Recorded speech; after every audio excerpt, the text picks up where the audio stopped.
Allahdan qorxmuram, vicdanımdan qorxuram. Ümumiyyətlə, dinə bağlı insansınız. Dindən Namaz, qorxuram. Mənə böyük imkan oruc. verirlər. Mənə böyük imkan verirlər. Bütün məscidləri sökərəm, deyərəm yerində məktəb tikilsin.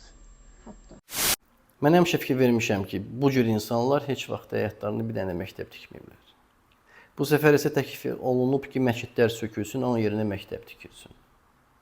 Və mənim bircə sualım var. Məsciddə uşaqlara öyrədirlər ki, oğramaq olmaz, halal pul qazanmaq lazımdır. Bölüşmək lazımdır, kömək eləmək lazımdır. Amma siz həmin o məscidləri sökəndən sonra onun yerində məktəb tikib uşaqlara nə öyrədəcəksiniz?